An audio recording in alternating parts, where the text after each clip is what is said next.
For millions of years, the Earth's climate remained remarkably stable.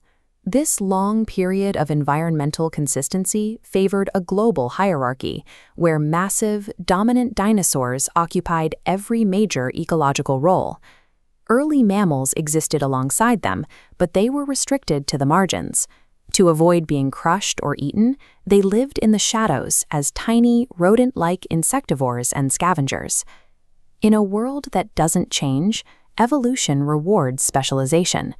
Over generations, dinosaurs evolved to fill highly specific roles, becoming perfectly adapted to narrow food sources and precise environmental conditions.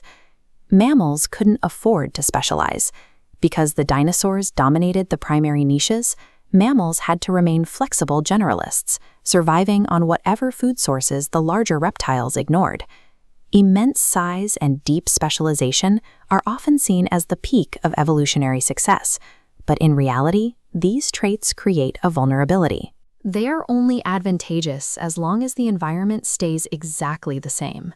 Around 66 million years ago, that stability ended. A massive asteroid impact triggered immediate environmental whiplash. Wildfires scorched the continents, followed by a sun-blocking winter that lasted for years. The precise conditions that the dinosaurs had spent millions of years adapting to vanished.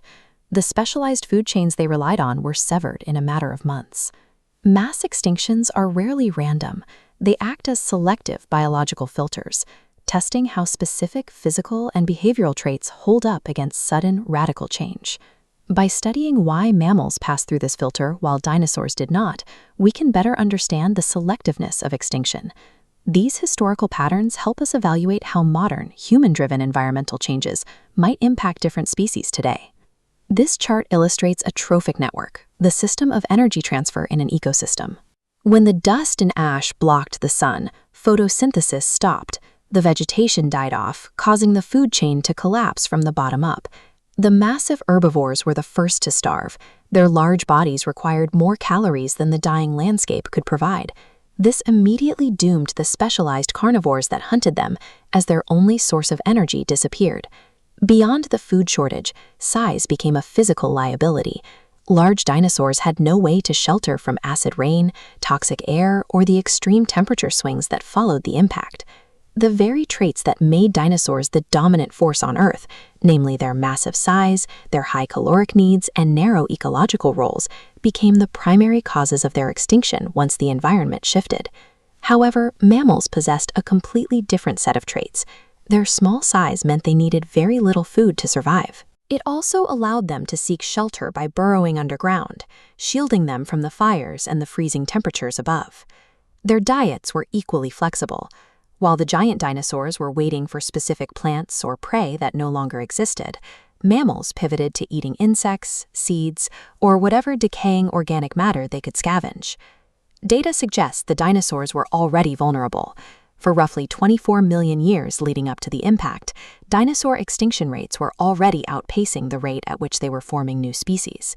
As dinosaur populations thinned, mammals began to occupy a wider variety of roles. They were becoming more diverse and resilient well before the asteroid hit, allowing them to better withstand the coming instability.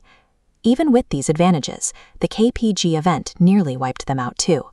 Only about 23 species of mammals, which was roughly 7% of those alive at the time, survived into the next epoch. Our ancestors didn't survive by being the strongest. They survived simply because they were highly adaptable generalists who were not tethered to any single, fragile ecological strategy.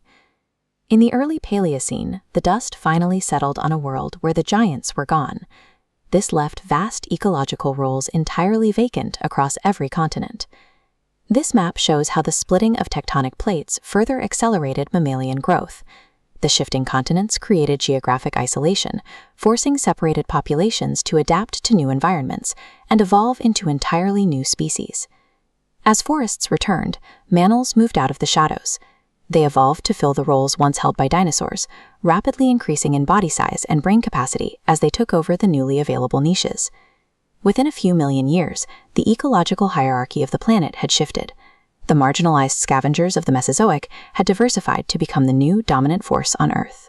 In the stable world, Biology tends to favor the specialized. Evolution appears to be a race to become the most perfectly adapted, dominant creature in a specific environment.